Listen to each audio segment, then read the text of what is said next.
Time for our speaker this morning, folks. And as you noticed, we had a little juggle this month, which was interesting, fascinating to say the least. But I won't go into too many gory details. But anyway, we're very happy to have Heather Burch. We were going to have her later on this year. And as the schedule developed, it looked like it would be a lot more beneficial for her if we could have her this month instead of later this year. Many of you are familiar with Heather. She is most certainly a very dear friend of Springfield Writers Guild and has spoken many times to us. She's also started speaking to some of our genre groups, which I'm going to pester you about mine at some point. So she is very heavily involved with this and does a wonderful job of teaching, instructing, sharing her own experiences. She is a published author. And of how many books now? How many did you have? 14. And then you are #1 or bestseller for USA Today just recently. So that is a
then you will look at if you're self-publishing.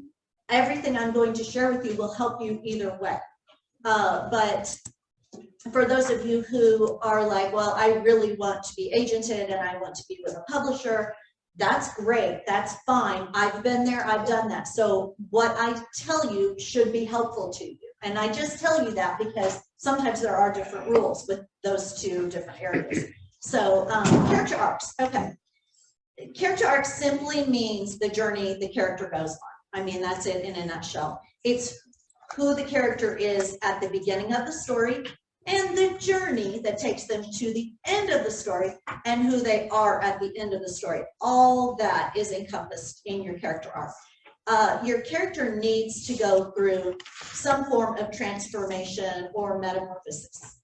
They need to change. They need to grow. Now, I know some of you, maybe if you've done some study on this already in the back of your mind, you're going, oh yeah, but not all characters.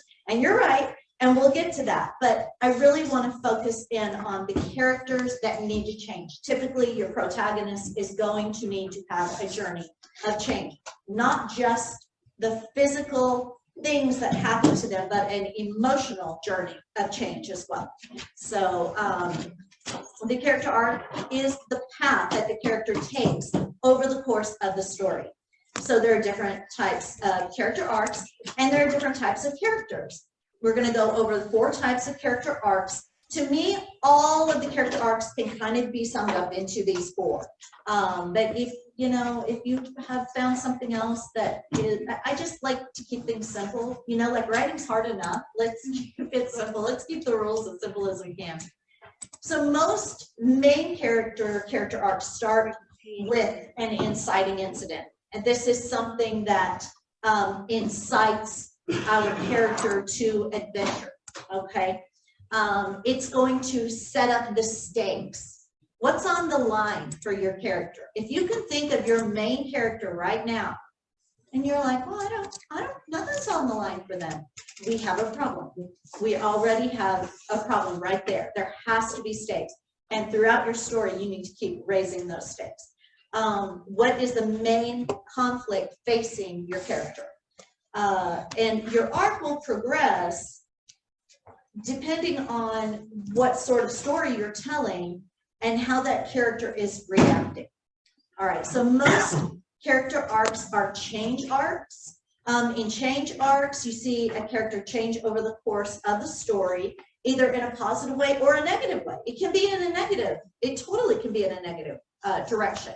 We don't see those as often because typically we want stories that are inspiring to us. We want main characters that we can root for. And so, you know, that's typically more often what we'll write. Also, there are flat character arcs, and that is much less common. And that is where the character just remains the same. They don't change, they don't grow. They are in a story, but they remain the same. And those characters, I call them granite. And those characters that change and can be, they can be taught, they learn lessons, they grow. I call those gold. So gold and granite, two different types of characters. Gold characters, because gold in its purest sense is malleable. It can be mixed with things. It can be, you can change the color of it. You can do all these fantastic things with it because it can be molded. And our characters that are gold can be molded. Our characters that are granite, granite is granite. Am I right? I mean, granite, you never see painted granite. You never see granite that's been mixed with something else. Granite is granite. So that's just something you keep in the back of your head. So the four main character arcs are transformational, or some lists will call this dynamic character arcs. I like transformational because it just, to me, well, dynamic is good too. They both work. So that's one. Positive change character arcs, negative change character arcs, and then static. We're going to talk about all of those. We talked about the gold and the granite. Does that make sense to you guys? Gold being something that is, you know, pliable, granite being something that is just absolutely stoic and solid. Okay, so let's do these four. So transformational arc.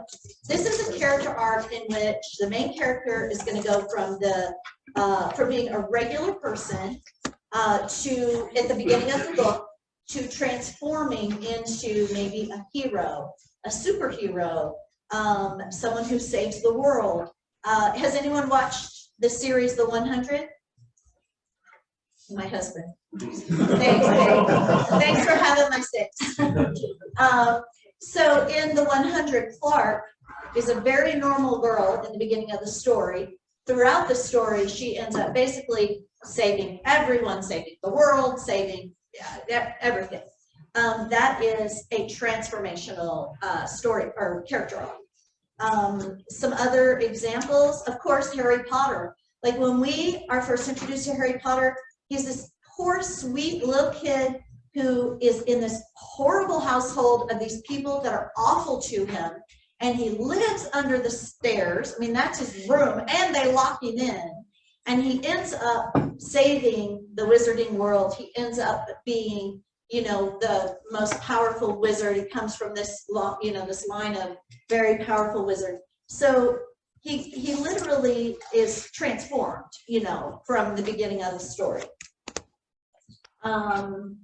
Let's see, another one would be Aragorn in Lord of the Rings. Anyone? Lord of the Rings? My husband again? Okay, about half the room. Great. So Aragorn is a mercenary. When we first meet him, he's basically just a mercenary. But he ends up being the king. So that is definitely a transformation of character from, you know, the beginning of the story to who he ends up being. Another one is Katniss Everdeen, Hunger Games. Anyone? Hunger Games? Okay. So Katniss, at the beginning, is a very regular girl. and she ends up saving, really saving her world and bringing down the evil President Snow. Here's another one that's a transformational is, again, with Lord of the Rings, is Samwise Gamgee. So Sam saves Middle Earth by staying at Frodo's side. It's such a bromance between Frodo and Sam. The whole story. I just love the interaction with them. On the other hand, and in fact, at the end, Sam actually carries him, like on his shoulders, carries him to Mordor, because Frodo has no more strength left. He can't do it. And so Sam literally carries him on his shoulders.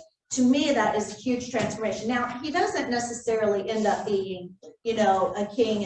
In fact, he really gets very little accolades for what he's done at the end. So maybe some people might argue this isn't a transformational, but it really is. It truly, to me, Samwise definitely is. Frodo, on the other hand, I would say goes through almost a negative character arc. He starts out so pure and so sweet, and you've got this group of these warriors, and they're saying someone has to take the ring to Mordor, and they're all saying it can't be done. It is not possible. Not with what's the line? Not with 10,000 men could you do this. It is folly. So, and then Frodo stands up and says, well, I'll take the ring, but I don't know the way. I mean, you've got this little bitty, precious little hobbit that you just want to hug, and he's doing what all these men who should be able to are not willing to do. And so he starts as this very heroic in his own way character, and because of him carrying the ring, which is a very heavy burden, he goes through this transformation, and the ring almost destroys him and really turns him into almost an evil being at some point. And then, of course, in the end, he's able to get rid of the ring and things are okay. But he really kind of goes through a negative character or change arc. So a positive change arc is very often the kinds of books that probably most of us in here are writing. We have a character, we want to see them grow and change. They're going to have positive things, positive changes. That doesn't mean positive things happen. Actually, lots of bad things need to happen to them to give them opportunities to grow and change in a positive manner. So over the course of the story, they are changing. They are changing for the better. Not necessarily their circumstances are changing for the better, but they are. Sometimes it's good to start with some negative outlooks. Even if you have a character that you really like, even if you're writing a romance, because you think, oh, romance, sweet, la, la, la, everybody's happy. No, actually, there has to be a lot of conflict in a romance. So, that character needs to have something negative. There has to be a brick wall for them. What keeps them from what they want? They have to have flaws. Your characters must be flawed. So positive change arcs. As the story goes on, they're going to develop a more positive worldview so that by the end of the story, they've come through that battle, whatever that battle is. Maybe she will not fall in love with a fireman because her father died a horrible death as a firefighter. Okay, so this is her brick wall. It doesn't matter how much she's fallen for this guy that she met and didn't happen to know he was a firefighter until it was too late, and then she finds out, and now it's too late. But that's her brick wall. That's the thing that will stop her. And so by the end, she's going to change into a more positive character, a character who can go on from that story with having dealt with that thing that has always stopped them. So a good example of this is Ebenezer Scrooge. I mean, he just starts out as just this horrible miser of a man. And then, by the end of the story, he's this wonderful, charitable, benevolent, he's this good person because he's he's gone through this journey. Another one is the Grinch. We want to stick with Christmas movies. I mean, the Grinch. I mean, how much more perfect can it be? He hates Christmas. He hates Christmas. I hate Christmas. And then by the end, what does he do? He saves Christmas. You know, so that is like, to me, a really good one. Okay, so a lot of novels have a positive change arc or a positive character arc because our characters must have tension to make the story work. If there is no tension, there is no story. So what creates tension? Well, what does create tension? What did I write down? An outlook or a worldview that can be changed and made better.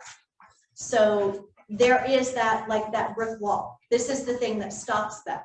That thing is what's going to create tension in the story. Their outlook on it.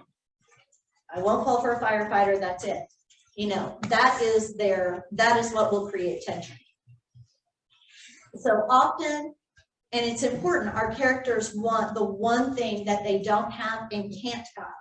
You know, please don't write happy little stories with happy little characters where nothing ever goes wrong.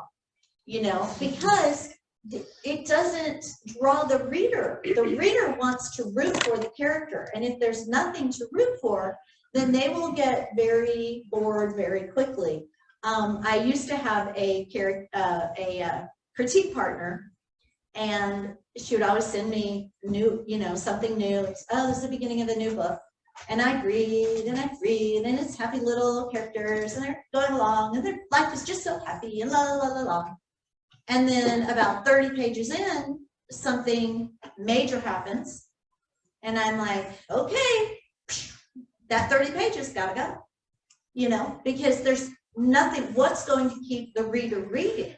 Now, it's good to set up your story, you know, and you'll hear everywhere, set the story, give us an idea of the character's normal world, normal life, but not on and on and on and on and on.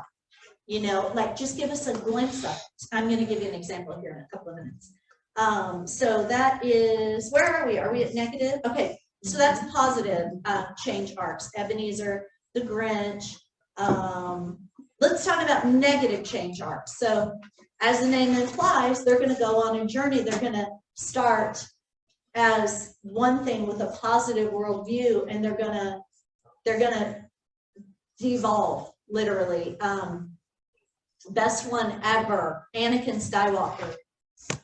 I mean, this is a tragic and brilliant negative character arc or negative change arc, because we fall in love with that little boy who says things like, you know, I do pod racing, I'm the only human fast enough to do it. And he's like 7 or 10 or however old, and he's in that pod and he's racing, and you can see his little baby teeth, and you're like, I just love you, you're just so precious, I just want to raise you as my own. And then you remember, oh wait, he turns into Darth Vader. Maybe not. So, you know, this is a huge negative change arc, and there's tension and struggle and a fight for him from the very, very, very beginning, and that all feeds into his negative change arc. Another example of this is Elphaba in Wicked. If anyone's seen the Broadway show Wicked, Elphaba, who becomes the Wicked Witch, you know, for Dorothy years later. Elphaba is this really sweet character. She looks different from everybody else, as well her skin's green, but she is a really good-hearted character. And it is the epitome of no good deed goes unpunished. Because everything she tries to do something right turns on her. And over and over and over and over and over and over. And oh my gosh, by the end, well, I mean, of course, she's going to be the Wicked Witch. I would too, you know. Here's another one. This is a much smaller character, but in Lord of the Rings, Boromir's father, who's the steward of Gondor, Denethor, I think is his name. I looked it up because I didn't remember it. It could be So he is another one who has a very negative story arc. And that has to do with, he's like under a spell or something. Basically, they're sort of controlling him. But he goes from being the steward of the castle and the steward of the throne, you know, to being this just horrible, hideous, you know, being who sends his son out to die, knowing full well he's going to die. I mean, for no good reason whatsoever. It's just a really, really powerful negative story arc. He's very much a side character, though. He's not a main character, but there's a lot there. So the fourth one is the flat or the static character arc or change arc. And that is a lot less common. It's largely found in like series of books or series of movies or and it's very often action, adventure, thriller, things like that, where you have a main character who does not change. A lot of times they don't even age. I mean, they don't change at all. Indiana Jones is like, to me, the quintessential sort of character. No matter what, he does not change. He is Indiana Jones. Doesn't matter. Nothing is really going to change him. Now, that doesn't mean there aren't like little opportunities throughout for him to maybe grow a little bit or become a little bit more, emotionally connected to someone. But for the most part, he is a static character. Another one is 007. Does he ever change? No. He is, I know, we could say they're granite. They don't change. They're granite. They don't get mixed with anything. They don't get painted. They are granite characters. Jack Reacher is another one. Dirk Pitt did anybody read Clive Cussler? Oh, and my husband. I'm so glad you're here, baby. How about Sherlock Holmes? Sherlock Holmes change? No, not really. Once in a while he'll learn a little lesson when his, smart snootiness oversteps his bounds. And I'm going to go off of some of the more frequent Sherlock Holmes storylines. When I say this line, because if you're like a Sherlock Holmes purist, you might be like, well, no, Heather, you're wrong. But I'm going to say that Watson is gold and Sherlock is granite. Sherlock never changes. Watson, to me, starts one way and has this transformation and becomes a better person. He has a positive arc change. So Watson is gold. Sherlock is granite. Watson is gold. So this is often, like I said, action adventure novels. And a reason that you can get away with it in a thriller, in an action adventure, is because there is already so much tension. That's not to say that a character can't be a gold character and grow and change, but sometimes it's just a little bit simpler to keep that character a stoic or static character for the duration of the series. So we all want to write compelling characters, of course. So let's dive just a little bit deeper. Does all of that make sense so far? Are we on the same page? I'm on page 3. Are you all on the okay. We're all on the same page. All right. I want to read you the opening of The Hunger Games. And I use this in a lot of workshops because there is so much to mine in this 3 paragraphs. And I want you to be very aware of the emotional reaction that you have when I read certain lines in this first 3 paragraphs. When I wake up, the other side of the bed is cold. My fingers stretch out, seeking Prim's warmth, but finding only the rough canvas cover of the mattress. She must have had bad dreams and climbed in with our mother. Of course she did. This is the day of the repeat. I prop myself up on one elbow. There's enough light in the bedroom to see them. My little sister Prim, curled up on her side, cocooned in my mother's body, their cheeks pressed together. In sleep, my mother looks younger, still worn out, still worn, but not so beaten down. Prim's face is as fresh as a raindrop, as lovely as the primrose for which she was named. My mother was very beautiful once too, or so they tell me. Sitting at Prim's knees. Now, are you having an emotional, like, little bit of a connection to this character already? Because I am. Sitting at Prim's knees, guarding her, is the world's ugliest cat. Mashed in nose, half of one ear missing, eyes the color of rotting squash. And is this not an amazing, like, do you not have this cat? Like, do you not see this cat? I totally see this cat. Eyes the color of rotting squash. Prim named him Buttercup, insisting that his muddy yellow coat matched the bright flower. He hates me, or at least distrusts me, even though it was years ago. I think he still remembers how I tried to drown him in a bucket when Prim brought him home. Now, do you suddenly, you're like, this is a horrible person. Who would drown a kitten? You know, like all of a sudden you're having an emotional reaction to this young girl.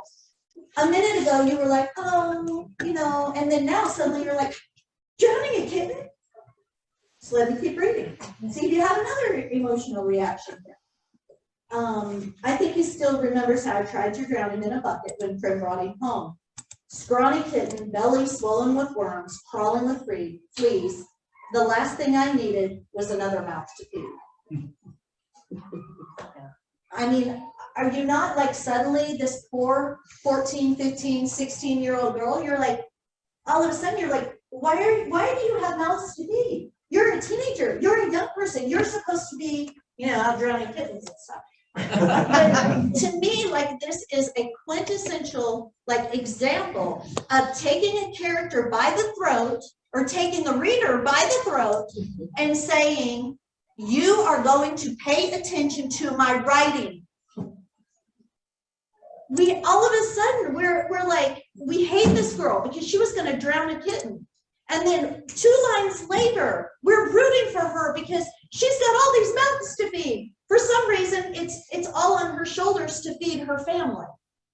And so, to me, this example, and of course, hers is a transformational, you know, because she goes from everything Katniss is about is protecting her family, you know, and we see that from the moment she wakes up, you know, and is looking for Primrose, her sister. Everything is about protecting her family. The very last, I'll just read this last little bit. Last thing I needed was another mouth to feed, but Prim begged so hard, cried even, I had to let him stay. It turned out okay. My mother got rid of the vermin, and he's a born mouser. Even catches the occasional rat. Sometimes when I clean a kill, I feed Buttercup the entrails. He has stopped hissing at me. Entrails, no hissing. This is the closest we will ever come to love. So, you know, I mean, she's a brilliant writer. But we really see in this, we have such a strong emotional, and I try to look at when I'm writing a new story, just, you know, you'll write a story and then you'll go back and you'll rewrite. Sometimes that first draft, you're just learning about your character. You're just learning who they are and really what they want and what their big issues are. This book, Along the Broken Road, I was several chapters in before I realized my main character was an alcoholic. I didn't know. I'm probably more of an intuitive writer. I kind of let my characters wander. I have an idea where I'm beginning, have an idea where I'm ending, and then I have usually a sense of some of my major plot points that are going to happen. And then beyond that, I just kind of let them go. And I mean, I was, several chapters in, didn't know, you know, but I followed that road, and then all of a sudden I realized, oh, she's an alcoholic. I told my husband that. He'd been reading it as I was writing it. He's like, well, yeah, I could have told you that. And I'm like, well, why didn't you? He's like, I thought you probably knew.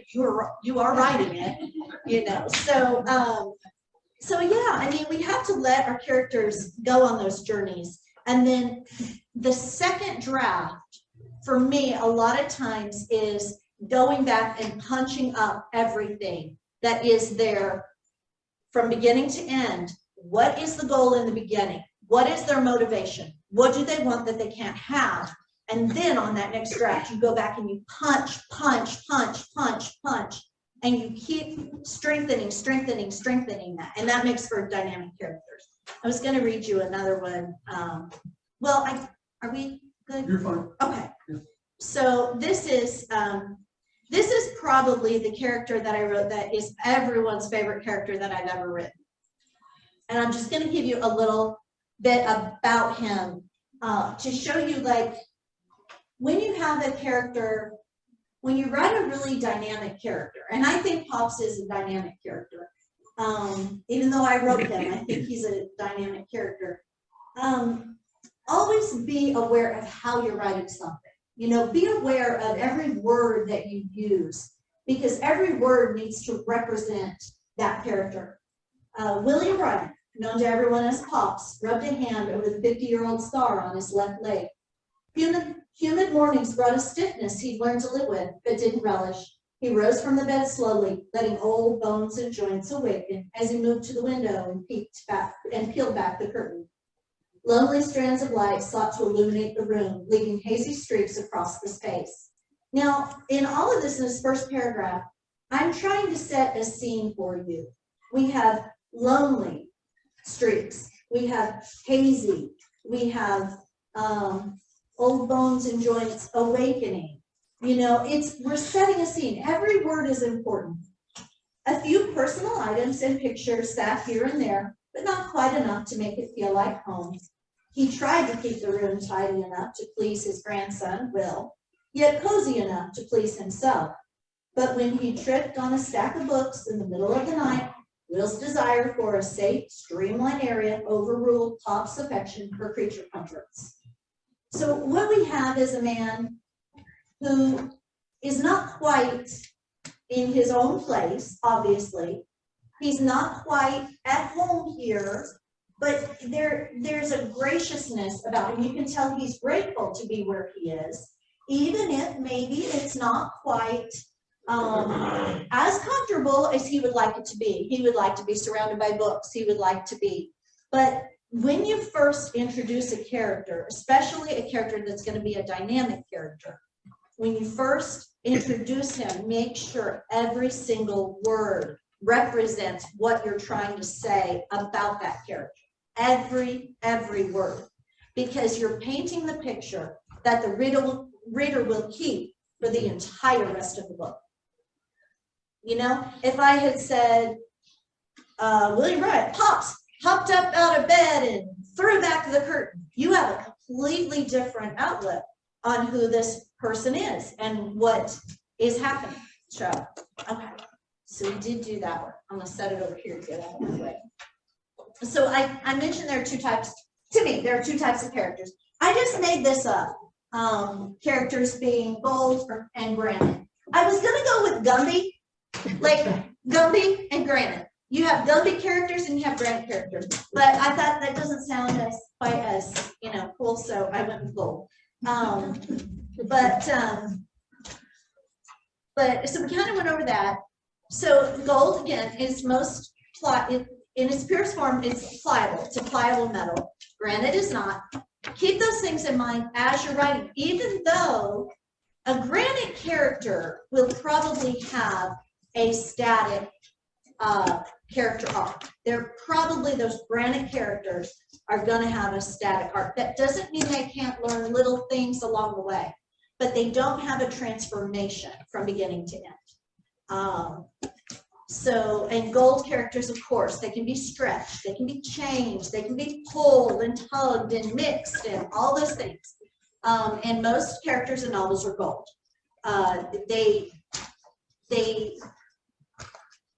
Granite characters are hard to write. I would just be honest with you. They're hard to write, and when they're done well, they're some of the most iconic characters that we can ever think of. Indiana Jones. I mean, you know, is there a more iconic character than Indiana Jones? Probably not. No, but they're tough. They're tough to tackle, and when they're done well, they're amazing. But they're often not done well.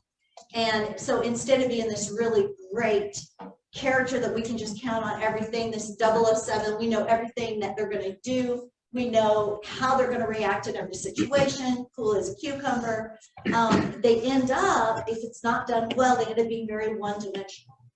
And that is the last thing that you want. And boring. One-dimensional and boring. Characters really need change and growth. But still, I mean, there are both types of characters, and I don't want you to be afraid of one over the other, but just know what you're getting into if you're going to write Granite characters. Now, I often write Granite characters as my mentor. You know, often your protagonist will have a mentor, someone who's a sounding board, someone who gives a little bit of wisdom. You know, I mean, Harry Potter has really several, but what's the big guy's name? Hagrid. Hagrid, I would say, would be one of his, you know, main like mentor sounding boards. So, you know, and often those are static characters. And I read a lot of those. Pops actually is a static character, although he does go through an emotional change. He never changes. He is who he is and will always be. But he does have an emotional journey that takes him from the beginning of the book to the end of the book. Okay, so the two kinds of characters, let's see if I've covered everything. Gold, readers want to relate to the main character. It's harder to relate to stoic characters or static characters. Why do we relate to Indiana Jones? Can anybody have an idea? What makes him relatable to us? What makes us feel like he is someone maybe we could know, even though he's larger than life? One word: snakes. Yes. Yeah. Snakes. Why did it have to be snakes? Like, he has flaws, he has struggles, he has fears, and that makes him relatable to us. It makes us want to root for him, even though he's so amazing. And I also love when they did the book that starts with the young Indiana Jones, and it was played by River Phoenix. Do you all remember that? Brilliantly played. Such a loss that he died so young, but brilliantly played Indiana Jones. Who would think you could ever play Indiana Jones? And he did. And of course, what's his name? Harrison Ford has a scar right here. And of course, in that they use that, and he found a whip, which he'd never held a whip in his, and he grabs the whip and he goes like this, at the lion, and then all of a sudden his chin's bleeding, and so they even like down to the detail of him getting cut and it being his first ever, attempt with he did get rescued from the lion, so it worked out okay. But so even those static characters, they need to have things happen to them that we can relate to, and they need flaws. Flaws are what make them relatable, because otherwise they're really larger than life. Dirk Pitt is larger than life. I mean, and actually Al too, Al Giardino's, his sidekick, who actually is another larger than life character. So they need things, they need weaknesses, they need flaws. Static characters really need flaws. You need to really work on them when you're going to write one. Gold characters come into the story one way and they leave the story changed. They've grown, they've learned, they have in many ways become someone new. There's a new layer of who they are. And your readers go on that journey with your characters. Katniss Everdeen in the Hunger Games is a gold character. She changes, she grows, she becomes the young woman she needs to be to save not only her family, but her world, She doesn't want to change.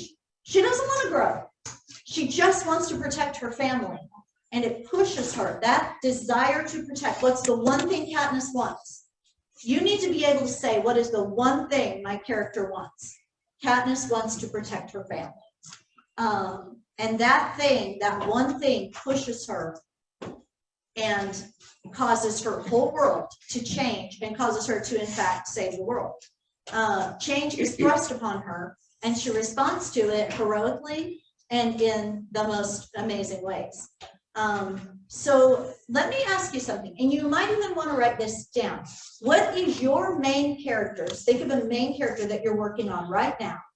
What is or can be, what is their defining quality? What is the one thing that's a defining quality for them?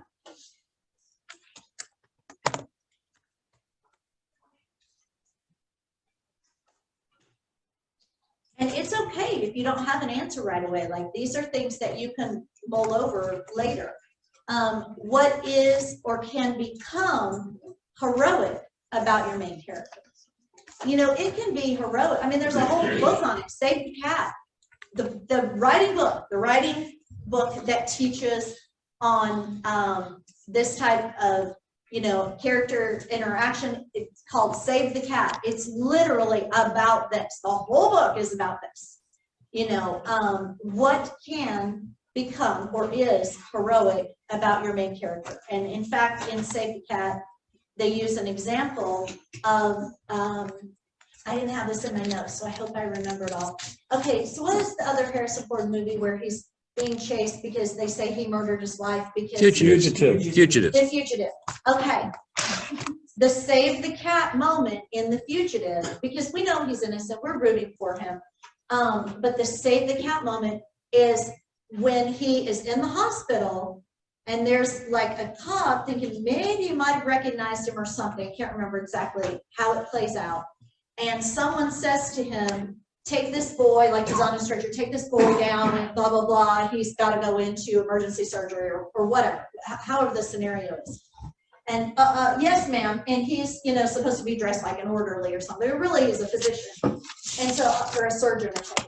And so he's pushing and she's watching him and she sees him pick up the x-ray and he's looking at it. And that's her clue. Something's not right. Orderlies don't do that, or whatever they call people.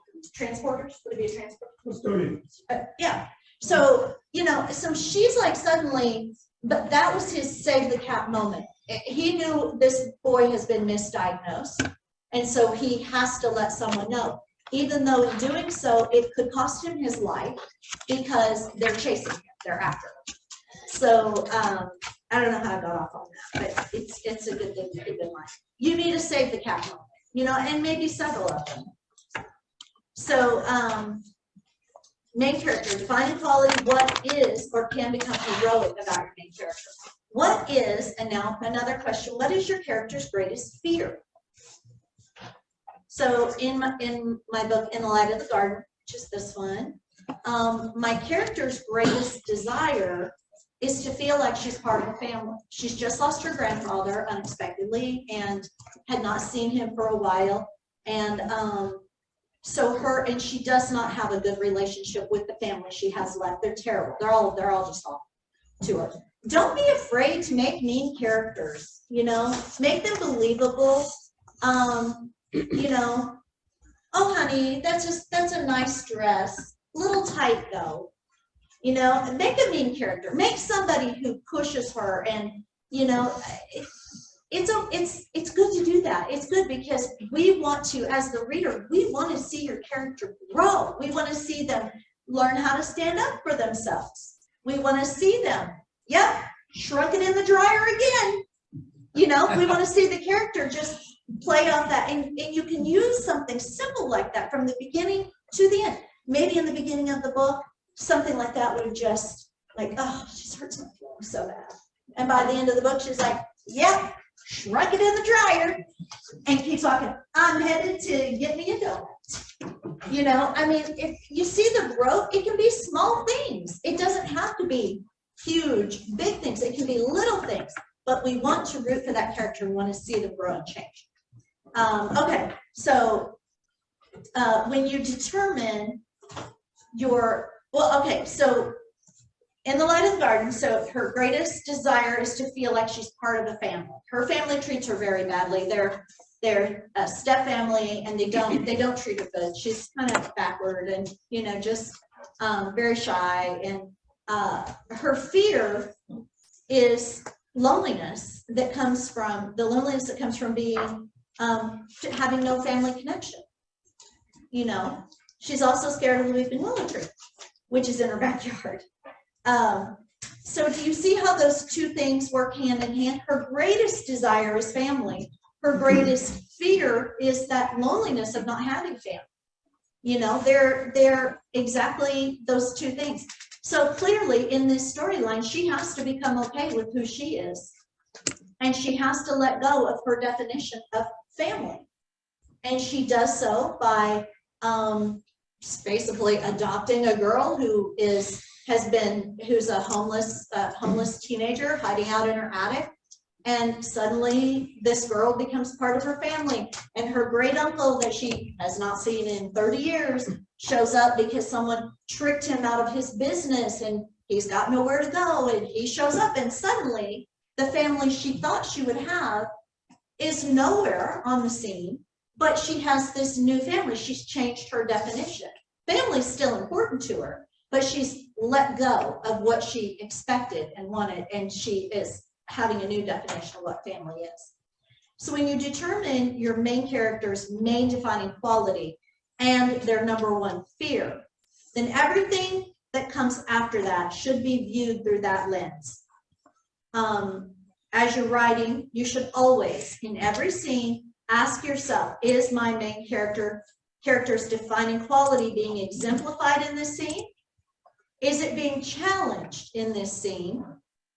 Is my main character's biggest fear coming into play in this scene? Now, this doesn't mean every scene has to be some very giant, fearful thing. No, it can be very, very, very subtle. But something with your main character's conflict needs to be happening in every scene. Does that make sense? Your character sees everything through a certain color of glasses. Maybe they're green glasses, maybe they're rose-colored glasses, maybe they're blue glasses, but everything is viewed through that. Everything is viewed through that fear and that desire. Does that make sense? Yes, okay, good. So how to decide on a character's defining quality? So how would someone else describe your character, your protagonist, your main character in a few words? Not you. How would someone else describe it?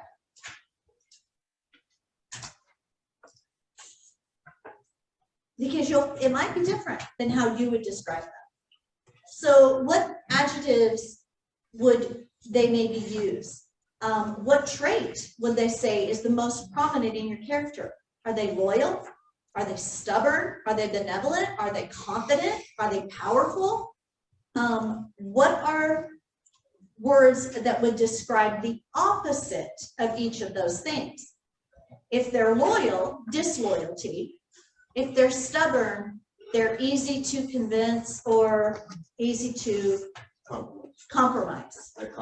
That right there, stubborn, easy to compromise. This is a match made in heaven here to create tension.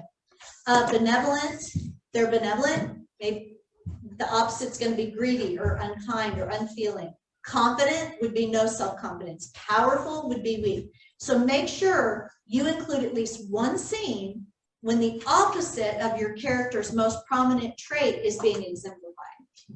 Your character's powerful, powerful, powerhouse. I would say, John, a lot of your main characters are powerful. Like they're powerhouse guys. You know, I mean, they'll just take care of business.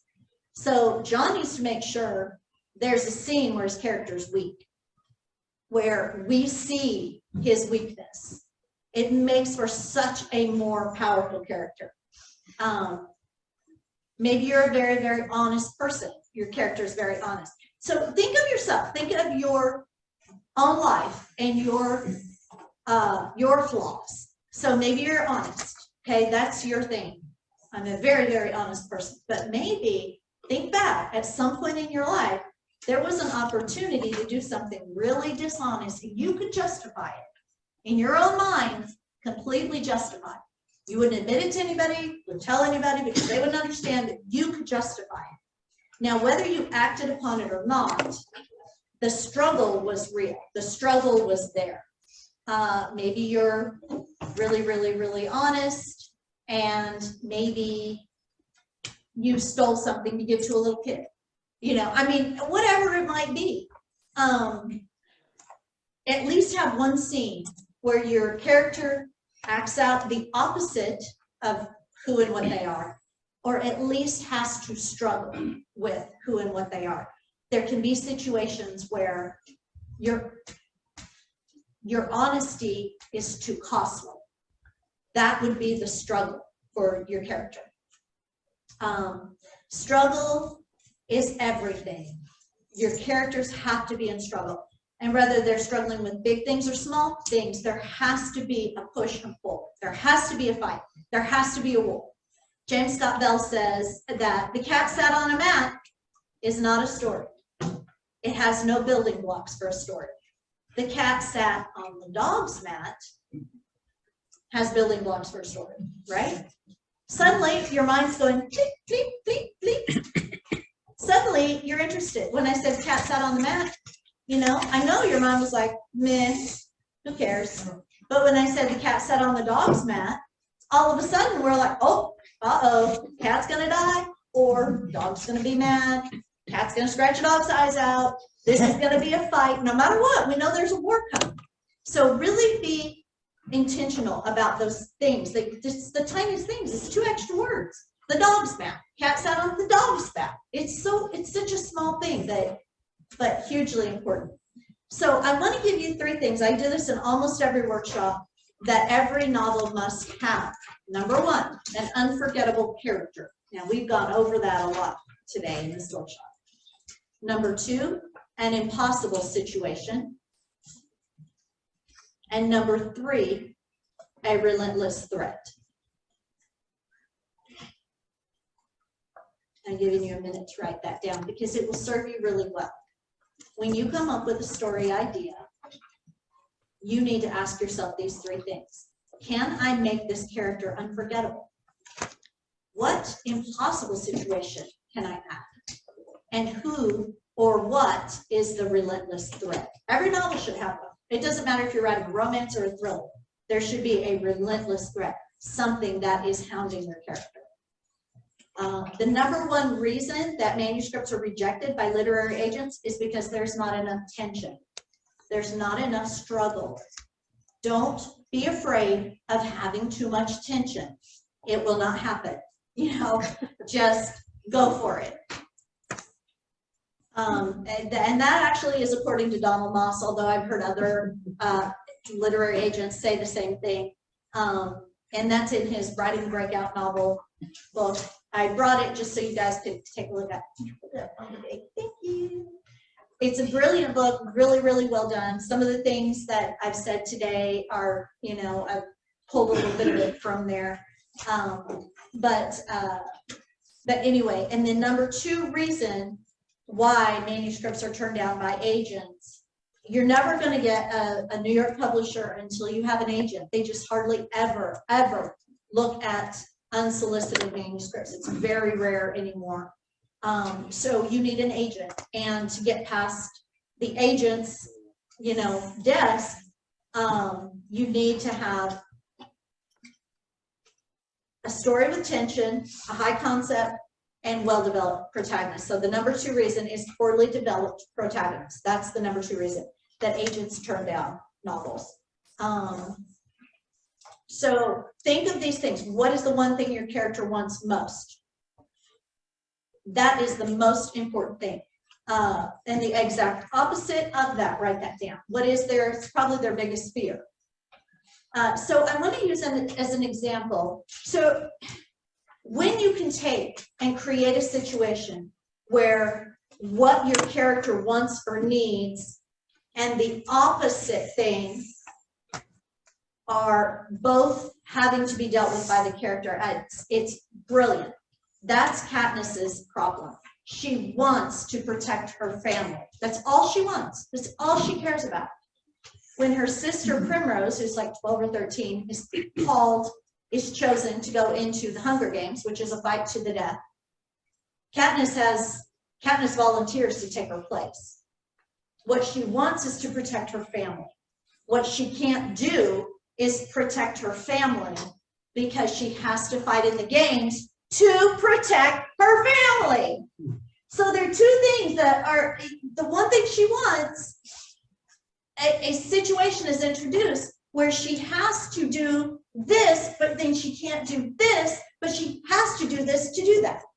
And when you can do that, it's brilliant. It's really well done. And so I want to read to you, John. Oh, I didn't even ask. I'm not sure. J.C. Fields. I didn't remember this exactly, but I knew we had worked on this before, and I didn't remember exactly how it went that well. So he set me straight. Thank you very much. But I want to read you part of his blurb. Okay, I'll start at fast forward 20 years. Black Ops operator Michael Wolff, operators Michael Wolff and Ian McGill joined forces for a clandestine mission inside Iraq. They come back, burned out and both yearning for retirement from careers that have taken everything but their lives. Do you get the hopelessness of these two men? They are so done. They are so over it. They're exhausted. They've given everything. During this mission, they uncover the identity of the person responsible for the deaths of their loved ones 20 years earlier. I just want to retire. I'm so done. I'm exhausted.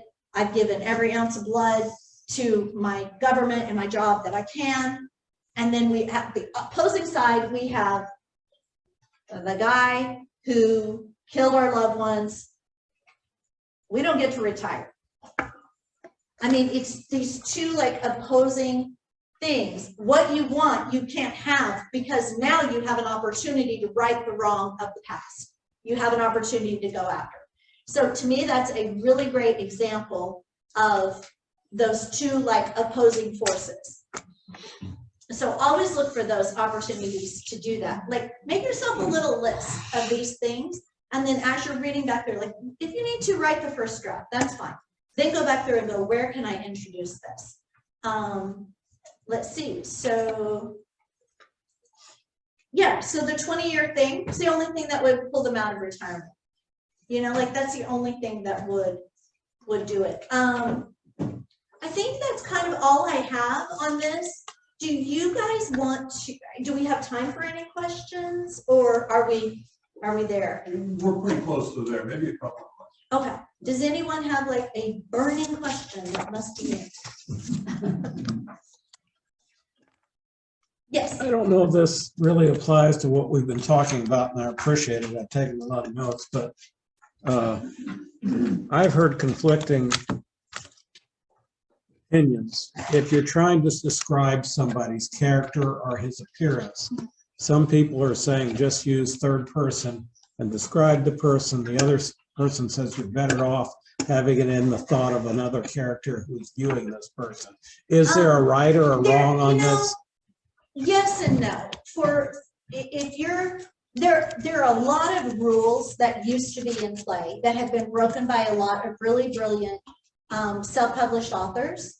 If you want to go by the rule, I would never describe, if I have really long hair, I'm never going to say, you know, she stepped outside flipping her long flowing dark hair.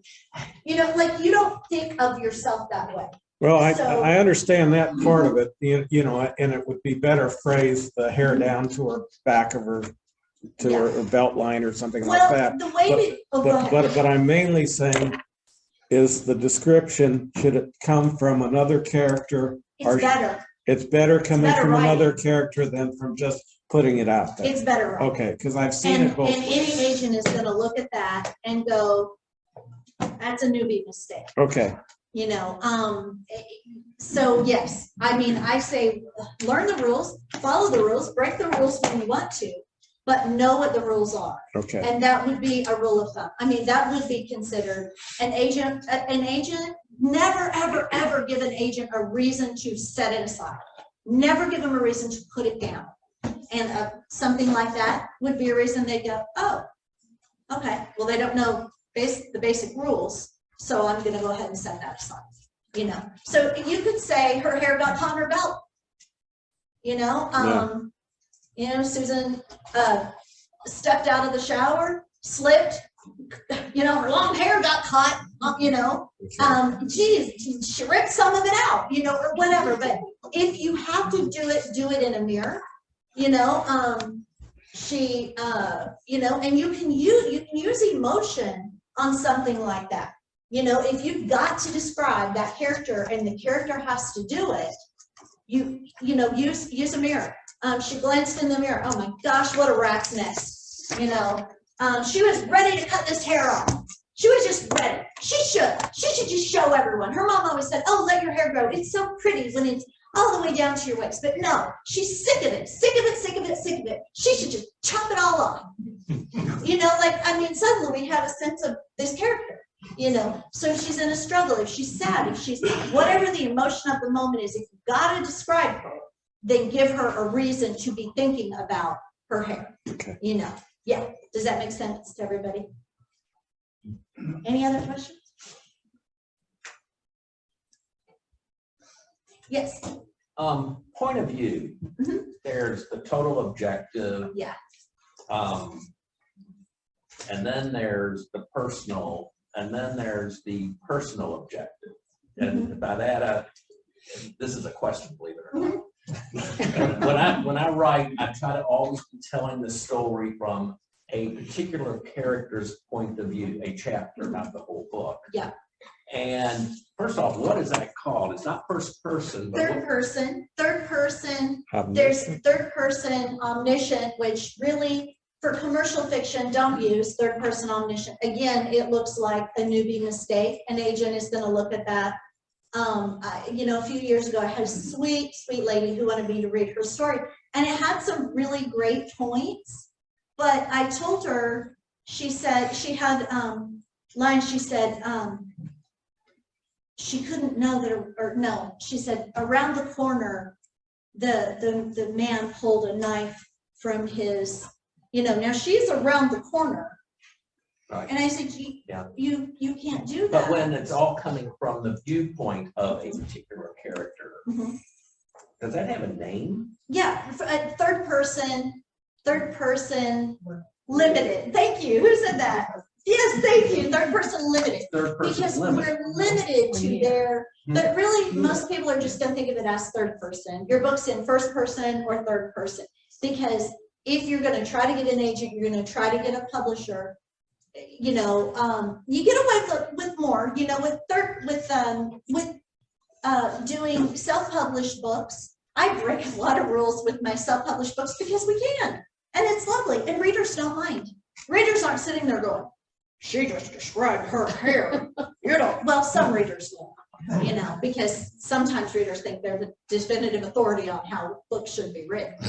But for the most part, they don't care. The readers don't care. An agent's going to care. An editor is going to care, and they will rip it out. They will, you know, or if it ever even gets to an editor, because if they see those things, they're going to go, this is a new mistake. They should not be making this mistake. So are you saying third person should never be used? Third person is good, but limited to this person's emotion. Oh, okay. It also will always make for a stronger story because you are in their skin. Right. And I always tell people, if you're having trouble writing a scene, write the scene in first person. Put yourself in their skin. Put yourself in their shoes. I do that a lot when I write a lot of men point of view. I wrote a whole book that's almost all, it's all men. I mean, and I often start my books with men point of view. I write men well, but often I have to start by writing it first person, and I just put myself in their shoes, you know. And then just switch it to third person, you know, once you've really got a sense of that character. But third person limited is what you would be talking about. And that is what I'd say 90%. Sometimes you do first person. I've written a couple of books, first person, maybe just one first person. I like writing first person, but I just, you know, commercial fiction is largely third person limited. And when you do third person, do limited, you know, especially if you have designs on, you know, and you may have to, you might not right now, you might say, hey, I'm self-published. I want to always be self-published. But why not learn the rules now? Why not? That way, if you do ever decide, because I tell you what, if you end up one of those authors that skyrocket and sell, you know, 6 million copies, and suddenly HarperCollins is knocking on your door, you're not going to get away with that. They will go back through that book and they will change They will make sure you change all those Look, you things. sold 6 million copies. Yeah, really, yeah. They do come after authors sometimes though, but it's when you've sold a bunch, you know, so, yeah. Yes, It's a question. So I heard the term third person close. What is that? first person closed, Yeah, close. I don't know, Okay. close, Third I don't know. person club. probably, I would think same as limited, I would be my guess so. guess. Yeah, I've kind of debated whether to try to ask this question, because I don't know exactly how to ask it. Some of my writing, I've started out, I want this story to be told from the viewpoint of a particular character. But when I sat down to lay out the story itself, just like you said earlier, I get into this, he can't be everywhere at one time. yeah, yeah. And it really makes me want to go into a third person Mhm. type of writing. Yeah, so is this a book that's first person? I walked into the room, I looked at, It's not what I wanted, uh-huh, but I have a hard time making sure the reader understands that it's being told by an individual, but it's being presented almost as a scene. mhm, As if, you know, you're in the crowd of people that are taking place, the adventures taking Yeah. place. So, a couple things, so if the story is he said, she said, so that's gonna be a third person instead of I said, like the example I read that's Katniss. I wake up, I see Prim, she's wrapped up with my mom, you know, so that's gonna be first person. Third person, if you're in, even if you're in first person, but if you are in third person, then some of the story can be from your main character's point of view. You can have scenes that are from someone else's point of view. Now, some first person books are only that character. Hunger Games is ever only Katniss's point of view. I think there are things happening. Well, I might be wrong about that, but you can, even in a first person, you can do that and you can put that scene in third person.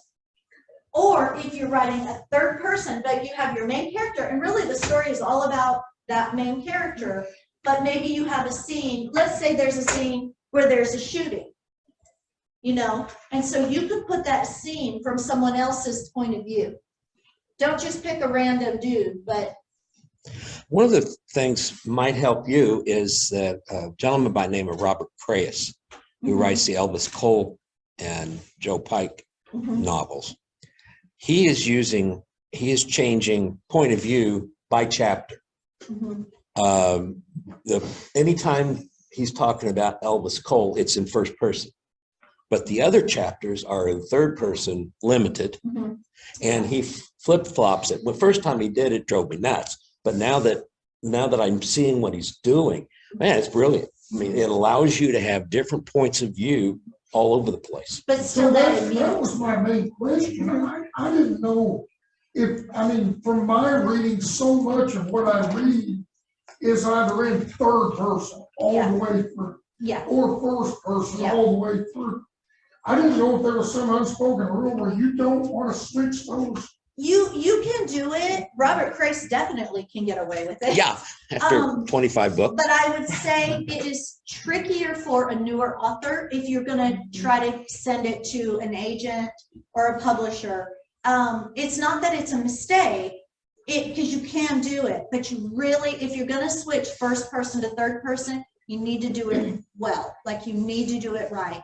So And- probably, I'm guessing my best bet would be, if I want to continue in the third person, like you said, I can switch in chapters from whose viewpoint Yes. that Yeah. third person's coming Yes. from, with the understanding that this is a picture being painted of a story being told, Yes, and that's okay. yes, One other thing you can do within a chapter itself is, as long as you're breaking a scene up, you can switch POV yeah. completely. Sometimes right in the middle of action, right in the middle of an action scene, you can break that scene and then switch point of view to give a different perspective.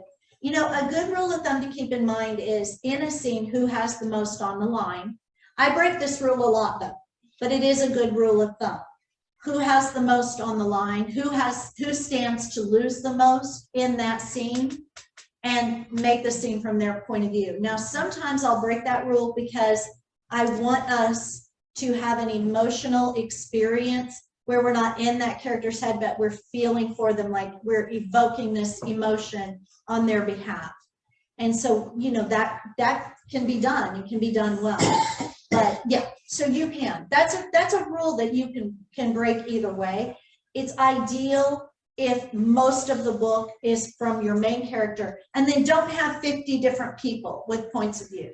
You know, have a couple of others. You might have an antagonist. You know, you could have them on the scene. So yeah, it can be done for sure. I would say write it the way that it's coming to you in your mind, because then once you're all the way through it, you might go back and go, oh, here's the pattern. You know, if you feel like a scene needs to be written from a certain character's perspective, go ahead and write it that way, because it might open the door to what, you know, needs to happen or needs to be revealed in that scene. For sure. I appreciate that, because my biggest problem has been, I start to write it and I go, no, I can't write it like that. I've got to stick with. In the beginning, you know, break all the rules, learn the rules, you know, but break them to get your story out.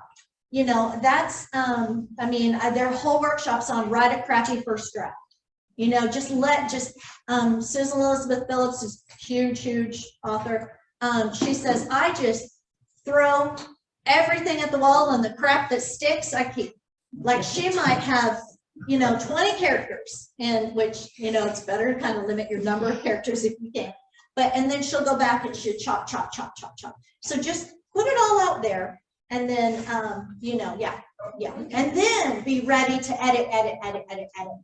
Don't put it all out there and then put it up on Kindle. Put it all out there and then be ready to, you know, to chop that. Good. I do have a couple of books. These books, if anybody wants any of these, they're for sale. I did bring a couple of these because last time we did this workshop. And so if anybody didn't get one and needs one, they're $15, except for this one has been through, I don't know, the dog got hold of it or what. So $10 on that one, if you don't mind it being a little bit messed up. But I just have 2 of them with me. And then I have some of my books. I brought this one. We never got to talk about this, but this series of 4 books, fantasy, and also faith-based. So the character Raven has a really amazing character arc from book 1, book 2, book 3, and then he gets his own book, book 4, which, you know, so if you want to see how a character arc over several books and how a secondary character becomes the main character, this is a great example. But anyway, these are $10 if anybody wants to. If not, that's okay too. One more question, character arc. Uh-huh. An idea for a novel where the narrator is one person, but the most important character is another person, his sister. She has a character arc, but it's told through the standpoint of her brother, who doesn't really have. Is that kosher? It's tricky when you have narration, you know, but it's not a problem. Just make sure your 2 characters are really, really well defined, you know, and then, you know, and then just marry those along the way, just, you know, but it's something like that is a little trickier to sell to, you know, a publisher, but I wouldn't discourage you, because you might have like the next Harry Potter working in your little mind. So it can be done, but it's a little tricky. Yeah. If they both have a character arc. Yeah. Oh, definitely. Really, all your characters should, except for that one maybe Granite character. Everyone should have a little bit of an arc. You know, think of your favorite movies. Everybody has a little subplot. Except for the James Bond villains have no character arc.